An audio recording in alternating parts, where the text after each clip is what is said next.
Hello my dear students, how are you all? Students, welcome to our YouTube channel Alok professionals. Students, हम B Com के बच्चों के लिए एक बहुत ही important subject financial market and institution पढ़ रहे थे एंड उसमें हम लोग कवर कर रहे थे उसका यूनिट 1 जो कि बेसिकली इंट्रोडक्शन है about financial system, financial institution, financial market.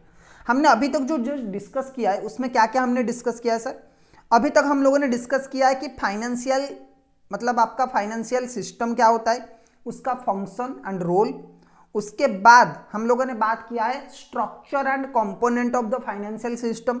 उसके बाद हम लोगों ने बात किया financial structure and component of financial system, जिसमें बहुत सारे स्ट्रक्चर कंपोनेंट्स है आपकी financial institution, financial market, financial instruments, assets, liabilities, financial services, financial intermediaries. अब हम लोग क्या कर रहे थे, इन सबको एक एक करके डिस्कस कर रहे थे, राइट। उसमें जो सबसे पहला नंबर हम लोगों ने डिस्कस किया था that is your financial institution. हम लोगों ने डिस्कस किया फाइनेंशियल इंस्टीट्यूशंस क्या होते हैं, उनके फीचर्स क्या क्या होते हैं। फाइनेंशियल इंस्टीट्यूशन बेसिकली दो टाइप के होते हैं, एक होते बैंकिंग फाइनेंशियल इंस्टीट्यूशन और एक होते नॉन बैंकिंग फाइनेंशियल इंस्टीट्यूशन। अब बैंकिंग इंस्टीट्यूशन में भी हम लोगों ने बात किया था कि भाई दो सेक्टर है, there is one organise sector and एक है आपका अनऑर्गेनाइज सेक्टर। अभी तक हमारा जो डिस्कशन था वो सिर्फ ऑर्गेनाइज सेक्टर तक ही है, जिसमें आपका कमर्शियल बैंक आता है, जिसमें आपका कमर्शियल बैंक, आपके कोऑपरेटिव बैंक, ये सब हम लोगों ने डिस्कस किया कि कमर्शियल बैंक क्या होता है, कोऑपरेटिव बैंक क्या होता है, दोनों का फीचर्स, दोनों का फंक्शन क्या क्या होता है। उसके बाद हम लोगों ने बात किया कि कोऑपरेटिव बैंक्स में डिफरेंट टाइप्स ऑफ क्या क्या डिफरेंट वेराइटीज है। आज हम लोग बात करेंगे आपकी ऑर्गेनाइज सेक्टर के और दो इंपॉर्टेंट पिलर्स और इंपॉर्टेंट प्लेयर्स के बारे में। ऑर्गेनाइज सेक्टर में और जो दो प्लेयर है ना, उनके बारे में हम लोग बात करेंगे। ओके, अच्छा, उनमें से एक प्लेयर है आरआरबी, जिसको बोला जाता है रीजनल रूरल बैंक्स। अच्छा, ये रीजनल रूरल बैंक सर क्या होते हैं और उनका काम क्या होता है? देखो बेसिकली अगर मैं बोलूं, regional rural banks are like small banks, और बड़े बैंक का छोटा वर्जन, मिनी वर्जन होता है। कभी कभी क्या होता है ना कि कुछ गांव में कोऑपरेट मतलब कुछ एरियाज में, कुछ रूरल एरिया में कोऑपरेटिव सोसाइटीज और कोऑपरेटिव बैंक्स नहीं होते। ओके, कोऑपरेटिव बैंक बनाना, उसे ऑपरेट करना बहुत मुश्किल है, तो कुछ जगह पे ये होता नहीं है। कुछ जगह पे कॉमर्शियल बैंक रीच नहीं कर पाते, या फिर कॉमर्शियल बैंक्स को ऑपरेट करना प्रॉफिटेबल नहीं होगा। सपोज एक गांव है जहां पे एसबीआई चाहता है कि हम अपना एटीएम मतलब अपना नॉर्मल क्या करें, अपना ब्रांच ओपन करें, लेकिन वहां पे ब्रांच ओपन करने से एसबीआई को नुकसान होगा। इसीलिए बड़े बड़े जो प्राइवेट सेक्टर बैंक्स होते हैं ना, वो तो कभी भी रूरल एरिया में ओपन ही नहीं करते। जैसे एचडीएफसी हो गया, आईसीआईसी हो गया, अगर प्रॉपर ट्रांजेक्शन नहीं होगा तो वो बैंक में कभी भी अपना ब्रांच मतलब उस एरिया में कभी भी अपना ब्रांच ओपन नहीं करेंगे। जो हमारे नेशनलाइज्ड बैंक है, गवर्नमेंट के बैंक है, वो भी ओपन नहीं करते, क्योंकि गवर्नमेंट को भी पता है कि भाई उस एरिया में उतना इनकम नहीं होगा और गवर्नमेंट को अल्टीमेटम और उन बैंक्स को नुकसान होगा।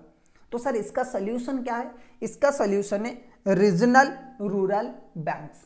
अब ये रीजनल रूरल बैंक्स बेसिकली क्या होते हैं? स्पॉन्सर होते हैं, एक्स्टेब्लिश किया जाता है आइदर सेंट्रल गवर्नमेंट के द्वारा या फिर स्टेट गवर्नमेंट के द्वारा, एंड स्पॉन्सर्स होते from central banks. Okay sorry, commercial banks इसे स्पॉन्सर करते। चलो देखो, regional rural banks were established by the central government, state government and sponsoring commercial banks with the primary objective of developing rural economy and extending banking services to the weaker section। जो rural area है जहाँ पे banking services नहीं मिल पा रहा है, उन area को टच करना, उन एरिया में बैंकिंग सर्विसेज प्रोवाइड करना, फाइनेंशियल सिस्टम डेवलप करना, ये बेसिकली आरआरबीज का काम होता है। ठीक है, अच्छा, आरआरबीज के जो पर्पज एंड ऑब्जेक्टिव है बहुत ही सिमिलर है, बहुत ही सिंपल है। Provide credit and banking facilities in rural area, support small and marginal farmers, agricultural labourers, artisans and small entrepreneurs. जो छोटे मोटे आर्टिस्ट होते हैं, जो मतलब आपके क्या हैंडीक्राफ्ट्स वगैरह बनाते हैं, नॉर्मली आपकी जो मार्जिनल फार्मर्स होते हैं, मतलब छोटे छोटे जो फार्मर्स होते हैं, small and marginal farmers, agricultural जो लेबर होते हैं, जो एग्रीकल्चरल सेक्टर में जो लेबर काम करते हैं उन लोगों के लिए, और स्मॉल जो छोटे मोटे कोई बिजनेस करते हैं, छोटे मोटे कोई उद्योग में काम करते हैं, उन लोगों के लिए ये बैंक्स होते हैं ना, ये बैंक्स लोन वगैरह प्रोवाइड करते हैं। Okay, strengthen the rural credit delivery system. अच्छा, और एक जो ऑब्जेक्टिव है वो है रूरल एरिया में क्रेडिट डिलीवरी, मतलब लोन वगैरह देने जो सिस्टम है वो डेवलप करना। और मतलब नॉर्मली रूरल एरिया में जो पैसा आता है वो क्या होता है, जो आपकी विलेज मनी लेंडर्स होते हैं ना, जो प्राइवेट मनी लेंडर्स है वहां से आता है, ताकि किसानों को मतलब क्या करते हैं वो एक्सप्लॉइट करते हैं किसान को। तो गवर्नमेंट हमेशा चाहता है कि नहीं बैंकिंग सिस्टम है, जो फाइनेंस सिस्टम है वो रूरल एरिया में डेवलप हो, क्योंकि आज के टाइम पे इंडिया के बहुत सारे एरिया फिर भी रूरल एरिया है। ओके, अर्बन एरिया नहीं हुआ है जहां पे डेवलपमेंट नहीं हुआ है। ओके, अच्छा, आरआरबीज का आज के टाइम पे अगर मैं बोलूं ना स्टूडेंट्स, काम बहुत ही कम है। क्यों? क्योंकि आज के टाइम पे बहुत सारे लोग स्मार्टफोन यूज करते, चाहे आप अर्बन एरिया में हो चाहे आप रूरल एरिया में हो, कोई भी एरिया में हो, दोनों की दोनों केस में आज के टाइम पे बहुत सारे लोग स्मार्टफोन यूज करते। हमारे पास डिफरेंट मतलब टेक्नोलॉजी का इतना डेवलपमेंट हुआ है कि गांव में भी आप फोन पे गूगल पे यूज कर पाते हो। लेकिन एक टाइम था जो आरआरबीज थे ना, इंडिया में एक मेजर रोल, बैंकिंग सेक्टर में एक मेजर रोल प्ले करते थे, एंड इसीलिए कॉमर्शियल बैंक्स इन्हें बहुत ज्यादा सपोर्ट करते थे। देखो 1975 में RRBs only, there are 6 RRBs in India, regional rural bank सिर्फ 6 थे। 1980 में ये नंबर बढ़ के हो गया 107। 2002 में ये हो गया 196। ओके, 1970 में 6 थे, 1981 में 107, जून 2002 में, ओके, अगर 2002 की बात करें हम लोग तो उस केस में 196 आरआरबीज थे। ओके, लेकिन आज के टाइम पे सर, आज के टाइम पे कितने, 2025 की अगर मैं बात करूं, आज के टाइम पे सिर्फ 28 आरआरबीज है। सर इतने कम क्यों? देखो आज के टाइम पे बैंक्स डेवलप हो चुके, हर एक बैंक, आप चाहो एचडीएफसी का एग्जांपल ले लीजिए, आप चाहे आईसीआईसी का ले लीजिए, आप जितने भी बड़े बैंक्स, इवन कि फॉरेन बैंक्स जो है ना, they are also providing online services. आपके पास अगर एक मोबाइल है तो आपके गांव में, क्या आपके शहर में भी एचडीएफसी बैंक नहीं है ना, फिर भी you can open A account and you can operate that account through online. आपको एचडीएफसी बैंक में अकाउंट ओपन करना है, आप आराम से कर सकते हो, आपको एसबीआई में करना है, आप आराम से कर सकते हो ऑनलाइन। तो इसीलिए आरआरबीज का जो काम था ना, लोन आपको फोन में, आपको आप ऑनलाइन एप्लीकेशन करिए लोन का, आपका ऑनलाइन वीडियो केवाईसी हो जाएगा, उस केस में उसके बाद आपको क्या मिल जाएगा, इंस्टेंटली आपके अकाउंट में लोन आ जाएगा। इतना ट्रांजैक्शन, इतना टेक्नोलॉजी का डेवलपमेंट हो चुका है कि ट्रांजैक्शन इतना स्मूथली फ्लो करते हैं कि आरआरबीज के आज के टाइम पे जरूरत नहीं है। ठीक है, लेकिन फिर भी आज के टाइम पे कुछ फार्मर्स है, कुछ एरिया है जहां पे टेक्नोलॉजी इतना भी मतलब क्या है, टेक्नोलॉजी का जो एक्चुअल प्रेजेंस है वो नहीं है, इसीलिए आरआरबी आज भी ऑपरेट करते। कुछ लोग पढ़े लिखे नहीं है जो टेक्नोलॉजी को यूज नहीं कर सकते, इसीलिए आज के टाइम पे 28 आरआरबीज है, जिसमें से 26 स्टेट में है, स्टेट ऑपरेटिंग, एंड 2 जो है वो यूनियन टेरिटोरी में है। ओके, 2 यूनियन टेरिटोरीज के ऑपरेट, मतलब 2 यूनियन टेरिटोरीज में एंड 26 स्टेट में ऑपरेट करते हैं आरआरबीज। ओके, अच्छा सर, फाइनेंशियल सपोर्ट और असिस्टेंट की अगर बात करें तो इन आरआरबीज को पैसा सर कहां से मिलता है, इनकी बिजनेस को ऑपरेट करने के लिए, इनके सिस्टम को ऑपरेट करने के लिए पैसा कहां से आता है? देखो RRBs received financial and managerial support from the various institutions। RRBs को बहुत सारी जगहों से सपोर्ट मिलता है, जैसे कि RBI provides refinance at a concessional rate 3% below the bank rate. अच्छा, बैंक को आरबीआई जितने में लोन देता है ना, बैंक लोगों को आरबीआई जितने में लोन देता है, जो रेपो रेट वगैरह होता है ना, repo rate and reverse repo rate, okay, तो बैंक को जितने में देता है इन लोगों को 3% कम करके देता है।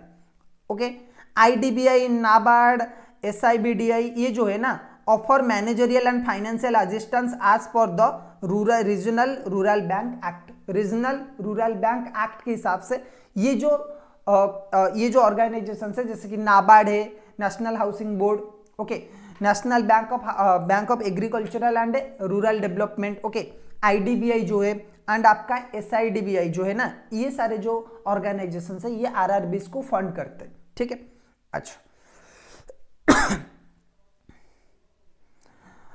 to improve their functioning, major restructuring began based on the Bhandari Committee recommendation in 1994 and 1995।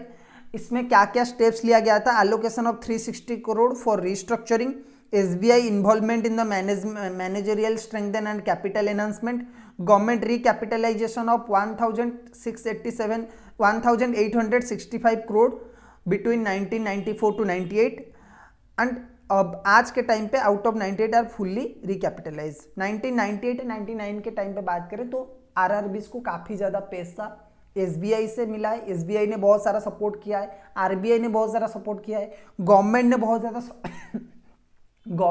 ज़्यादा सपोर्ट किया है। इन सपोर्ट की बदौलत एक टाइम पे देश में टोटल कितने आरआरबीज थे? 196 थे। लेकिन आज के टाइम पे अगर मैं बोलूँ स्टूडेंट्स, आरआरबीज की ज़रूरत है ही नहीं।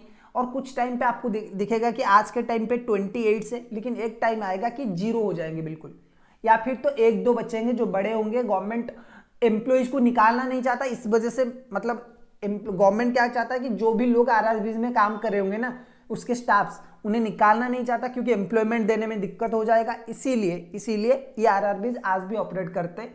लेकिन प्रैक्टिकली देखा जाए तो इनकी आज के टाइम पे ज़्यादा ज़रूरत नहीं है। ओके, अच्छा, ये बाकी आपको पढ़ने की कोई ज़रूरत है नहीं। ओके, हाँ, इसमें एक प्रोडक्ट है जो कि बहुत ज़्यादा फेमस था और जो आप लोगों ने कभी ना कभी सुना होगा, जो गवर्नमेंट का एक इनिशिएटिव था to improve the performance. NABARD introduce quarterly and half yearly performance reviews, appointment and promotional rules, Kisan credit card. ये वाला आप लोगों ने सुना होगा, ये आरआरबीज के अंडर ही आता था। जो किसान लोगों को मिलता था ना किसान क्रेडिट कार्ड, उस कार्ड को यूज करके, जैसे आप लोगों के पास किसी भी बैंक का क्रेडिट कार्ड होगा, उस कार्ड को यूज करके भी आप क्या कर सकते थे? पैसा उठा सकते थे और बाद में वो पैसा आपको लौटाना पड़ता था। ठीक है, तो जो किसान क्रेडिट कार्ड था, या फिर आपका जो सेल्फ हेल्प ग्रुप है, ओके, सेल्फ हेल्प ग्रुप जो लड़कियां बनाते हैं ना कुछ छोटे मोटे बिजनेस करने के लिए, एग्रीकल्चरल हो गया, फिशरी हो गया, ये सब काम करने के लिए, तो वो लोगों को भी फाइनेंस क्या करता है? नाबार्ड इन आरआरबीज के थ्रू ही करता है। ओके, आज के टाइम पे जो major players Indian banking sector में ऑपरेट करते हैं एंड दोज हु आर मतलब actually giving tough competition to Indian banks are foreign banks. Okay, foreign banks जो है ना, जैसे कि आप लोगों ने नाम सुना होगा HSBC, ये एक बहुत बड़ा बैंक है। आप लोगों ने नाम सुना होगा स्विस बैंक का, ये भी एक स्विस बैंक है। ओके, आपका CBS, ये भी एक बैंक है जो कि स्विस बैंक है। आपका एक है standard chartered bank, standard chartered आप लोगों ने नाम सुना होगा, ये भी एक बहुत बड़ा बैंक है। These are the foreign banks. Okay, so foreign banks आज के टाइम पे क्या करते हैं? देखो, फॉरेन बैंक्स की काम, क्योंकि इंडिया एक इमर्जिंग इकोनॉमी है और फाइनेंस की जरूरत सबको है, फॉरेन बैंक्स एक क्या करते हैं ना कि ग्लोबल, क्योंकि आपको अगर बिजनेस कर रहे हैं, देखो फॉरेन बैंक का एक फायदा है कि इंडिया के जो बैंक्स है ना वो सिर्फ इंडिया में ही प्रेजेंट है। ठीक है, लेकिन ये जो स्विस बैंक हो गए, जैसे स्टैंडर्ड चार्टर्ड बैंक, ये 180 कंट्री में प्रेजेंट है। ठीक है, तो आप किसी भी देश में बिजनेस करिए। अगर मैं आज एक बैंक का अकाउंट ओपन करता हूं, फॉरेन बैंक में लोग क्यों अकाउंट ओपन करते हैं? एक तो वहां पे जो डाटा की प्राइवेसी होता है वो बहुत हाई लेवल का होता है। कोई भी ऐसे नहीं आपके अकाउंट जाके चेक कर लेगा, आपकी ब्लैक मनी है, आपकी व्हाइट मनी है, कुछ भी हो, कोई भी आपका पैसा नहीं ले सकता। दूसरा जो सबसे ज्यादा इंपॉर्टेंट है, दूसरा इंपॉर्टेंट चीज ये है कि फॉरेन बैंक की presence all over the world है। आज आप दुबई घूमने जा रहे हो, हमारे कुछ बैंक्स आज भी क्या हो चुका, मतलब फॉरेन में अपनी ऑपरेशंस ऑपरेट करते हैं, जैसे कि HDFC, ICI, SBI, ये सारे बैंक्स करते हैं, एक्सिस भी है। लेकिन फॉरेन बैंक क्या है? फॉरेन बैंक इसी वजह से फेमस है कि जो बड़े बड़े बिजनेसमैन है, जो कैपिटलिस्ट है ना, बहुत बड़े बड़े बिजनेसमैन, बिलियनर्स वगैरह है, वो अपने अकाउंट फॉरेन बैंक में मेंटेन करते हैं। क्यों? क्योंकि उन्हें all over the world travel करना पड़ता है। All over the world travel करने के टाइम पे उन्हें किसी भी देश में पैसों की जरूरत पड़ेगा। फॉरेन बैंक्स की जो नेटवर्क है वो इतना स्ट्रांग है कि आप किसी भी देश में शॉपिंग कर सकते हो, किसी भी देश में बिजनेस कर सकते हो, किसी भी देश में इमरजेंसी आपको पैसे की जरूरत पड़ा, आप अपना पैसा ट्रांसफर कर सकते हो। तो ये इस वजह से फॉरेन बैंक्स को बहुत ज्यादा बिलियनर्स या फिर मिलियनर्स जो लोग होते हैं ना, बहुत ज्यादा फेमस, मतलब पसंद करते हैं।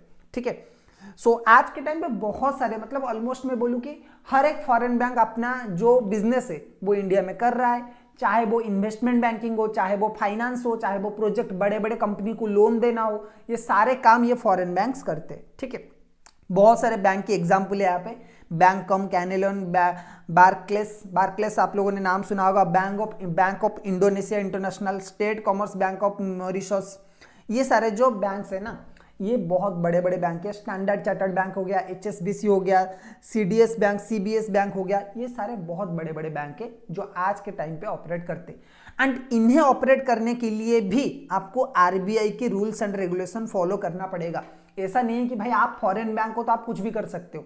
इसीलिए स्विस बैंक्स इंडिया में नहीं है, ठीक है। आप स्विस बैंक का अकाउंट ओपन कर सकते हो, लेकिन स्विस बैंक इंडिया में नहीं है, क्योंकि इंडिया में अगर होगा तो RBI की रूल्स एंड रेगुलेशन मानना पड़ेगा, और RBI की रूल्स एंड रेगुलेशन अगर मानना पड़ेगा तो बैंकिंग, जो स्विस बैंक की क्रेडिट है ना, जो स्विस बैंक की पॉपुलैरिटी की ब्लैक मनी आप वहां पे होल्ड कर सकते हो, आपकी जो डॉक्यूमेंट्स है वो बहुत सीक्रेट रखा जाएगा, वो नहीं होगा।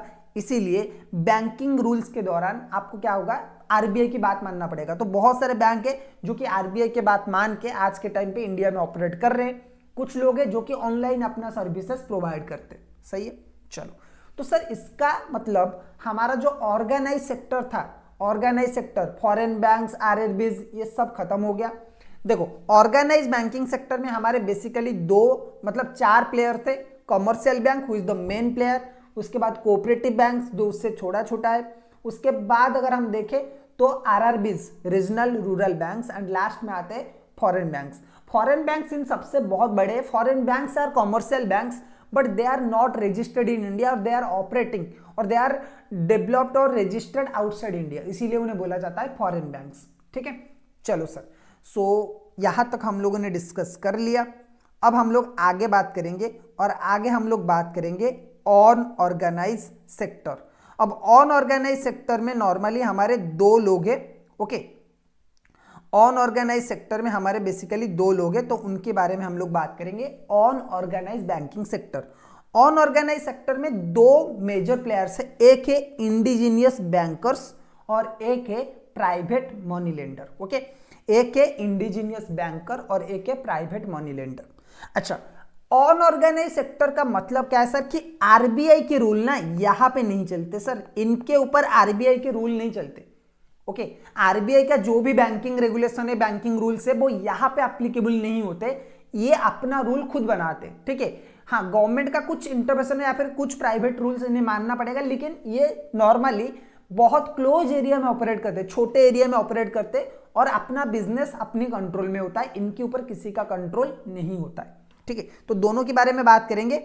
इंडिजीनियस बैंकर के बारे में पहले बात करते हैं। देखो इंडिजीनियस बैंकर कौन होते हैं, basically they are ancestors of the modern commercial banks. Commercial bank जैसे है ना, बिल्कुल वैसे ही है इंडिजीनियस बैंकर्स, लेकिन प्राइवेट है। अच्छा, कुछ लोग सपोज कुछ पैसे वाले लोग हैं, मैं मेरे दोस्त कुछ लोग हैं जो कि क्या है, बहुत पैसे, जिनके पास बहुत पैसा है, ठीक है, करोड़ों रुपए, 1000-2000 करोड़ है। हम क्या करेंगे, कुछ लोगों को बिजनेस के लिए, एग्रीकल्चरल पर्पज के लिए, किसी भी एक्टिविटी के लिए, छोटे मोटे बिजनेस के लिए हम क्या करेंगे, उन्हें फाइनेंस करेंगे। और कुछ ऐसा भी सिस्टम होगा कि भाई वो लोग अपने पास पैसे भी रख सकते हैं। देखो कॉमर्शियल बैंक का दो ही फीचर होता है ना, कॉमर्शियल बैंक का बेसिकली दो फीचर है, वन इज डिपॉजिट लेना, दूसरा लोन देना। अब ये सेम काम इंडिजीनियस बैंकर भी कर लेते हैं। ठीक है, ठीक है, तो sir indigenous banker and commercial bank में डिफरेंस क्या है। देखो इंडिजीनियस बैंकर क्या करते हैं ना, लोगों से डिपॉजिट लेते और लोन भी देते। ओके, छोटे मोटे अमाउंट पे डिपॉजिट लेते कि भाई हाँ आप हमारे पास डिपॉजिट रख सकते हो, और लोन देते बहुत सारे बड़े अमाउंट में, बड़े हो गया, छोटे हो गया, medium term, long term finance दे देते। ओके, शॉर्ट, मीडियम, लॉन्ग सारे टाइप का फाइनेंस ये लोग देते। ओके, लेकिन यहां पे मेजर जो पॉइंट है कि जो लोग इसमें इन्वॉल्व होंगे ना, जो इंडिजीनियस बैंकर्स है, उनका खुद का पैसा यहां पे लगा होता है। कॉमर्शियल बैंक में क्या है, खुद का पैसा नहीं है, SBI का खुद का 1 रुपया नहीं है। SBI क्या करता है, हमसे लोन, मतलब हमसे डिपॉजिट लेता है, किसी बिजनेसमैन को लोन चाहिए उसे लोन दे देता है। ठीक है, तो मतलब हमारा पैसा हम में ही डिस्ट्रीब्यूट कर रहा है और बीच में कमीशन ले रहा है। लेकिन ये जो इंडिजीनियस बैंकर्स है, ये क्या करते हैं, अपना खुद का पैसा डालते हैं, अपने पास, उनके पास पैसा होगा बहुत सारा, वो खुद का पैसा भी डालते हैं और लोगों से डिपॉजिट भी लेते हैं। तो चलो देखते हैं एक बार। Indigenous bankers are regarded as the forefather of the modern commercial bank. Forefather मतलब एंसेस्टर। ओके, तो कॉमर्शियल बैंक के बाप दादा, मतलब इंडिजीनियस बैंकर को कॉमर्शियल बैंक्स के बाप दादा बोल सकते हो आप। ओके, दे आर इंडिविजुअल और partnership firms that perform banking function such as accepting deposit and lending money. Okay ये बिल्कुल कॉमर्शियल बैंक के तरह ही है जो कि बैंकिंग फंक्शन प्रोवाइड करते हैं, लाइक डिपॉजिट लेना एंड लोन्स देना. Okay according to the Indian central banking enquiry committee, an indigenous banker is an individual or a private firm receiving deposit and dealing in the hundis and lending money. ठीक है, ये क्या करते हैं, हुंडी वगैरह operate करते हैं या फिर डिपॉजिट लेते हैं, मनी वगैरह लेंड करते हैं. Unlike modern banks, indigenous banker do not depend entirely on public deposit, many of them also use their own fund. अच्छा, एक ही डिफरेंस है कि भाई जैसे मॉडर्न बैंक्स है ना, उनकी तरह ये नहीं है, ये अपना पैसा खुद डालते हैं. ठीक है, इसीलिए ये कॉमर्शियल बैंक से थोड़ा डिफरेंट है. चलो, फीचर्स ऑफ इंडिजिनियस बैंकर अगर मैं बोलूं, फीचर्स क्या है इंडिजिनियस बैंकर्स की, चलो देख लेते एक बार. They act as the financial intermediate between saver and borrower. They operate on a local basis and are founded throughout the country. पूरे एरिया में ये इंडिजिनियस मतलब पूरे देश भर में, लेकिन छोटे मोटे एरिया में ऑपरेट करते. भुवनेश्वर में अगर कोई इंडिजिनियस बैंकर होगा तो वो भुवनेश्वर को ही लोन देगा, भुवनेश्वर में जितने लोग हैं उन्हें लोन देगा. अगर कोई और स्टेट में, कोई दिल्ली में कोई है तो दिल्ली के किसी डिस्ट्रिक्ट में, तो वो उसी डिस्ट्रिक्ट में लोन देगा. तो बहुत क्लोज सर्कल में they are operate in a very close circle, बहुत क्लोज सर्कल में ऑपरेट करते. ओके अच्छा, इनके नाम इंडिजिनियस बैंकर, ये टर्म मॉडर्न टर्म यूज होता है, लेकिन इसके नाम बहुत सारे अलग अलग स्टेट में या फिर अलग अलग रीजन में इंडिया के इनके नाम अलग होता है. जैसे कि अगर हम वेस्ट इंडिया की देखें ना, वेस्ट इंडिया मतलब आपकी गुजरात हो गया, आपकी राजस्थान वगैरह हो गया, नॉर्थ वेस्ट वगैरह जो है ना उस एरिया में, तो गुजराती सॉफ्ट्स इन्हें बोला जाता है. और मारवाड़ी तो आप सबको पता होगा, बिजनेसमैन के लिए काफ़ी ज़्यादा फेमस है. पूरे देश भर में ये लोग बहुत फेमस है ना, अपने बिजनेस और अपनी मतलब बिजनेस हो गया, अपनी जॉब नहीं करेंगे अपनी पैसों के लिए, पैसों की जो काम है ना, पैसे की जो यूसेज है वो मारवाड़ी से सब लोग बोलते सीखना चाहिए. तो मारवाड़ीज या फिर गुजराती सॉफ्ट, ये जो है ना, ये one type of indigenous banker है जब हम वेस्ट इंडिया की बात करते हैं. अगर हम साउथ इंडिया की बात करेंगे तो इन्हें चेटारियस बोला जाता है. ओके, जो साउथ इंडियन है, तमिलनाडु हो गया, आपका केरला हो गया, उस एरिया में चेटियर्स बोला जाता है उन्हें. ओके, एंड नॉर्थ इंडिया यानी कि हमारे जैसे उड़ीसा हो गया, आपकी जो अदर नॉर्थ स्टेट्स है ना, उस एरिया में इन्हें बोला जाता है साहूकार. ओके, जमींदार हो गया, साहूकार हो गया. जमींदार का मतलब, जमींदार और साहूकार दोनों अलग होते हैं. जमींदार जो होता है उसके पास ज्यादा जमीन होता है तो उसे जमींदार बोला जाता है, और साहूकार वो होता है जो कि लोन देता है लोगों को और वो अपना पैसा ही देता है, तो हमारे एरिया में इसे साहूकार बोला जाता है. Okay, they exit from the ancient time and even finance, trade, commerce and governments. कभी कभी ये लोग ये जब राजा महाराजा के टाइम से ये लोग ऑपरेट करते थे, और उस टाइम पे भी राजा कुछ राजाओं को ये लोन देते थे. ठीक है, देयर इंपॉर्टेंस डिक्लाइन. अब ऑब्वियसली ब्रिटिश रूल आने के बाद, कॉमर्शियल बैंक्स वगैरह आने के बाद, आज के टाइम पे ये ज्यादा ऑपरेट नहीं होता, लेकिन फिर भी कभी इमरजेंसी में आपको पैसा चाहिए तो they are helping you. Okay, चलो उसके बाद इंडिजिनियस बैंकर के बाद जो दूसरा प्राइवेट पार्टी है वो है मनी लेंडर्स. अच्छा, मनी लेंडर्स क्या होते हैं? देखो सर, मनी लेंडर्स भी गांव में या फिर आपकी जो रूरल एरिया है उसी में ही ऑपरेट करते हैं, लेकिन इंडिजिनियस बैंकर से डिफरेंस इनका ये है कि ये एक तो छोटे लेवल में होते हैं.